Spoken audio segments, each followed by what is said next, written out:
청취자분께서 보내주신 매튜 헨리 주석, 오늘은 민수기 24장을 함께 깊이 들여다보려고 합니다. 오늘의 주인공은 돈을 받고 이스라엘을 저주하러 갔다가 아시다시피 오히려 3번이나 축복을 쏟아내야 했던 예언가 발람이에요.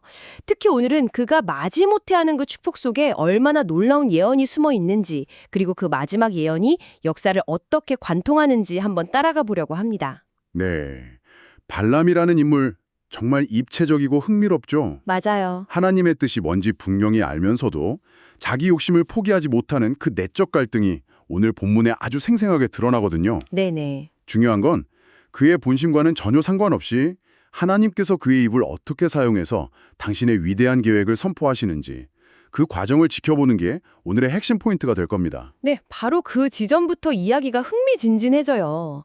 발람이 이전과는 완전히 다른 태도를 보이거든요. 민수기 24장 1절을 보면 이전까지 의지했던 요술을 더는 쓰지 않았다고 나와요. 그렇죠. 2번이나 저주에 실패하고 나서 뭔가 깨달은 걸까요? 깨달은 거죠. 2번의 시도를 통해서 이건 내 힘이라 꼼수로 들 일이 아니구나. 하나님이 이스라엘을 축복하시기로 확고하게 결정하셨구나. 이걸 마침내 인정한 겁니다. 그래서 더는 악마의 힘을 빌리는 그런 주술이나 마법 같은 건 소용없다고 보고 깨끗하게 포기한 거죠. 방법을 바꾼 거군요.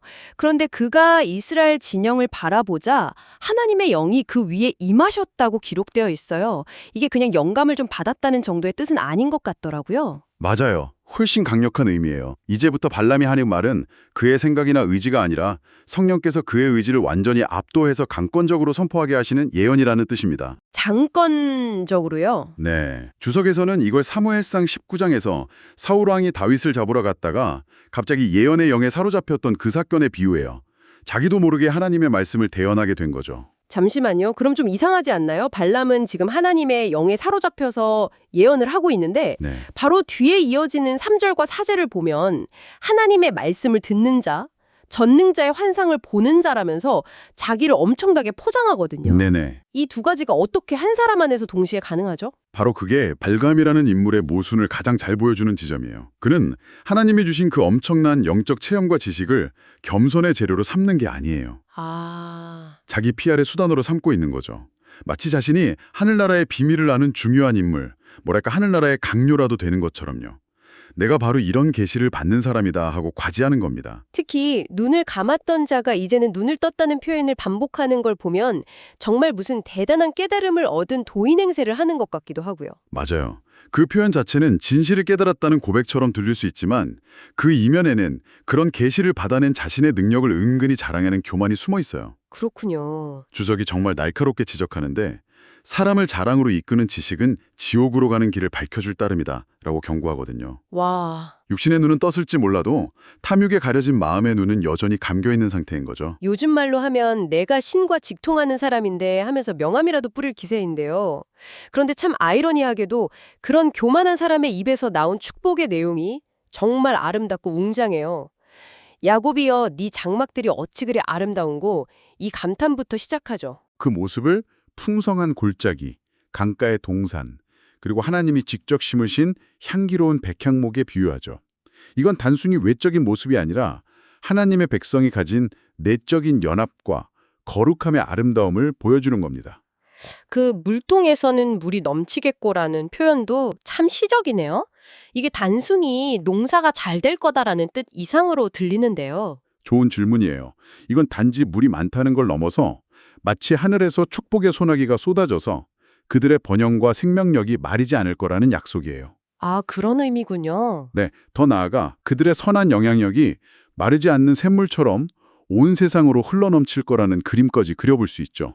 여기서 아각보다 높은 왕이라는 표현이 나오는데 솔직히 요즘 우리에게 아각은 생소한 이름이잖아요. 그렇죠. 당시 사람들에게 이 말이 얼마나 충격적으로 들렸을까요? 아각이 어떤 존재였나요? 아각은 당시 그 지역을 호령하던 최강대국 아말렉의 왕을 가리키는 칭호였을 가능성이 커요. 일종의 칭호졌군요. 네, 그러니까 발람이 아는 인간 세상의 왕 중에선 최고봉, 끝판왕 같은 존재였던 거죠. 그런데 이스라엘에서 나올 왕이 그 아각보다 훨씬 더 위대해지고 그의 나라가 더 높아질 거라고 예언한 거예요. 와, 이건 당시 사람들에겐 정말 엄청난 선언이었죠. 그리고 실제로 훗날 이스라엘의 초대왕 사울이 아각 왕을 사로잡으면서 이 예언은 역사 속에서 성취됩니다. 정말 놀랍네요. 이어서 나오는 꿇어앉고 누움이 수사자와 같으니 누가 그를 범하랴. 이 구절은 누구도 건드릴 수 없는 강력한 힘과 안전을 보여주는 것 같고요. 맞습니다. 그리고 너를 축복하는 자마다 복을 받을 것이요 라는 구절은 창세기 12장에서 하나님이 아브라함에게 주셨던 언약을 다시 한번 확인시켜주는 것 같고요. 정확해요. 이 모든 축복은 결국 한 가지 사실을 선포하고 있는 거예요. 이스라엘은 하나님의 특별한 계획과 보호 아래 있는 백성이기 때문에 인간의 저주 따위로는 절대 그들의 미래를 막을 수 없다. 이 말을 저주하러 온 발람 자신의 입으로 선포하게 만드신 거죠. 이 엄청난 축복이 끝나자 돈을 주고 발람을 고용한 모압 왕 발라디 드디어 폭발해요. 10절을 보면 분노에 차서 손뼉을 치면서 발람을 몰아세우죠. 네. 원수를 저주하라고 불렀더니 3번씩이나 축복을 퍼부었다면서 당장 꺼지라고 소리칩니다. 발락의 반응에서 아주 전형적인 세상의 가치관을 엿볼 수 있어요. 특히 그가 발람에게 여호와께서 그대를 막아 존귀하지 못하게 하셨도다 라고 말하는 부분이 정말 핵심입니다. 아, 그 부분이요? 네. 이건 그냥 화를 내는 걸 넘어서 네가 믿는 그 신 때문에 부와 명예를 얻을 기회를 걷어찬 바보야 라고 조롱하고 비웃는 거거든요. 듣고 보니 정말 그렇네요. 네 신념 지키느라 부자 될 기회 놓쳤다, 멍청아. 이렇게 말하는 셈이군요. 바로 그거죠. 여기에 대한 발람의 대답도 참 비겁하게 들려요. 나는 하나님의 말씀을 어길 수 없다고 이미 말하지 않았습니까? 하면서 마치 자신은 어쩔 수 없었다는 듯 책임을 떠넘기는 것 같아요. 네. 자신의 선택이 아니라 하나님의 강요했다는 뉘앙스를 풍기죠. 그러면서 그냥 떠나지 않고 발람의 화를 풀어주려는 듯 한 가지 제안을 합니다. 네. 이 백성이 후일에 당신의 백성에게 어떻게 할지를 내가 알려주겠습니다. 라고요. 이 제안은 발락을 위한 마지막 서비스 같은 걸까요? 아니면 또 다른 계산이 깔려 있었을까요? 주석에서는 두 가지 계산적인 의도를 짚어내요. 첫째는 미래에 대한 예언이라는 흥미로운 이야기로 발락의 분노를 잠재우려는 거고, 네네. 둘째는 그 일이 후일에, 즉 아주 먼 훗날의 일이니까 당장은 걱정 안 해도 된다고 안심시키려는 의도죠. 하지만 여기에 정말 무서운 의도가 하나 더 숨어 있었어요. 그게 뭔가요? 성경 본문에는 직접 나오진 않지만 요한계시록 2장 14절을 보면 발람이 이때 발락에게 아주 사악한 조언을 남겼다는 걸 알 수 있어요. 아, 바로 이스라엘을 힘으로는 이길 수 없으니 모압 여인들을 이용해 우상 숭배와 음행으로 유혹해서 그들 스스로 타락하게 만들라라는 계략이었죠. 와, 정말 소름 돋는 반전이네요.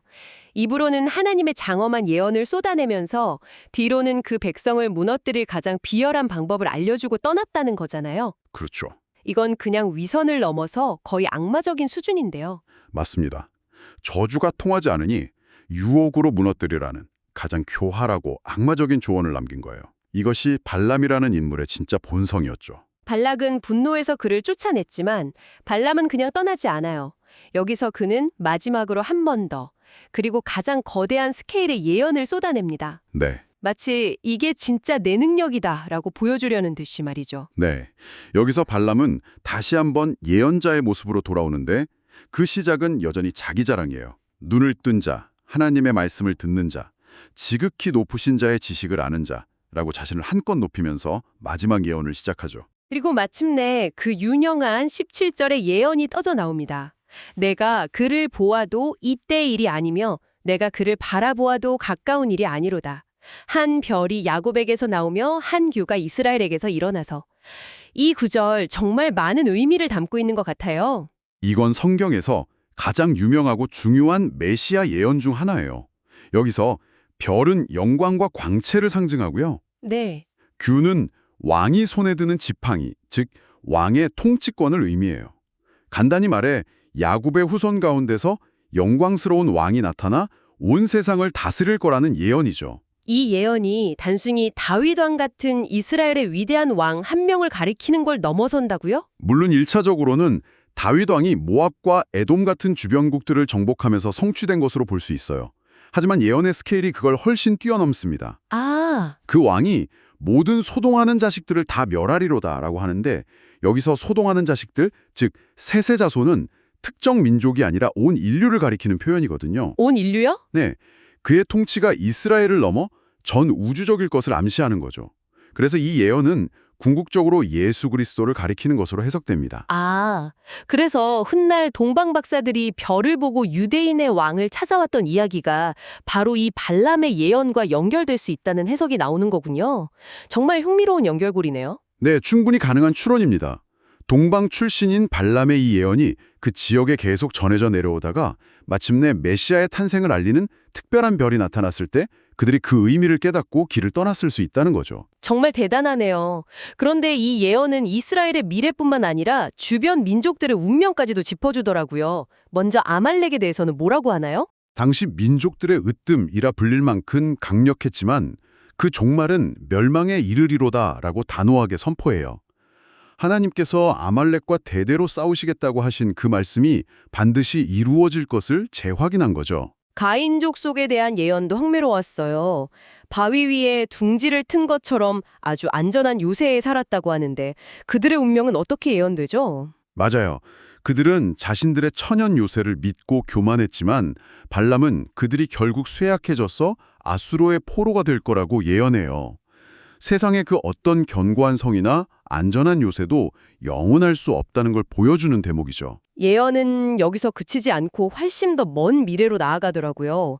기팀 해변에서 배들이 와서 에벨을 학대하리라는 예언이 나오는데 여기서 기팀은 어디를 가리키는 건가요? 많은 주석가들이 기팀을 훗날의 그리스와 로마 제국으로 해석해요. 그리스와 로마요? 네, 즉 서쪽에서 온 배들, 그리스의 알렉산더 대왕이 동쪽의 아수르를 포함한 페르시아 제국을 멸망시키고 그 이후에는 로마 제국이 히브리 민족, 즉 에벨의 자손을 지배하며 괴롭힐 것까지 내다본 예언이라는 거죠. 스케일이 정말 어마어마하네요. 한 예언가의 입에서 수백, 수천 년의 제국 흥망사가 펼쳐지는 거잖아요. 그렇죠. 그런데 그 강력한 그리스와 로마 역시 결국 멸망할 거라고 예언했다고요? 그렇습니다. 그도 멸망하리로다 라고 예언의 마지막을 맺어요. 정말 아이러니하죠. 이스라엘을 저주하러 왔던 발람이 결과적으로는 교회의 오랜 대적인 아말렉부터 시작해서 아수르, 그리스, 로마 제국에 이르기까지 역사를 뒤흔들었던 모든 제국들의 흥망성쇠와 그 궁극적인 멸망을 예언하게 된 셈이니까요. 와, 모든 역사의 진짜 주관자가 누구이신지를 보여주는 정말 장엄한 장면입니다. 오늘 우리는 돈에 눈이 멀어 하나님의 백성을 저주하려 했던 한 예언가의 입을 통해 선포된 역사를 관통하는 놀라운 축복과 예언들을 살펴봤어요. 자신의 의지와는 상관없이 하나님의 위대한 계획을 선포해야 했던 발람의 그 모순적인 모습, 참 많은 생각을 하게 하네요. 네, 그리고 눈앞에 이스라엘을 넘어 먼 미래의 메시아와 세상 제국들의 운명까지 내다보는 그의 예언도 그렇고요. 맞아요. 발람은 이 모든 거대한 역사의 흐름을 예언한 뒤 마지막에 이렇게 탄식해요. 슬프다 하나님이 이 일을 행하시리니 그때의 살자가 누구이랴? 이 말 속에는 하나님의 위대하고 때로는 두려운 심판과 구원의 역사 앞에서 한 인간이 느끼는 경외감과 무력감이 동시에 담겨 있어요. 그리고 어쩌면 자신 역시 그 심판을 피할 수 없음을 직감한 비통한 외침이었을지도 모르죠. 청취자분께서도 한번 생각해 보시면 좋겠어요. 모든 것을 주관하시는 하나님의 이 거대한 역사 속에서 나는 지금 어디쯤 서 있는지, 그리고 그분의 일하심을 어떤 마음으로 바라보고 있는지 말이에요. 탐욕의 눈이 멀어 하나님의 역사를 눈앞에서 보고도 깨닫지 못했던 발람의 길을 갈 것인가? 아니면 그 거대한 역사 앞에서 겸손히 엎드려 그분의 뜻을 구할 것인가? 오늘 이 이야기가 우리 각자에게 던지는 묵직한 질문이 아닐까 싶습니다.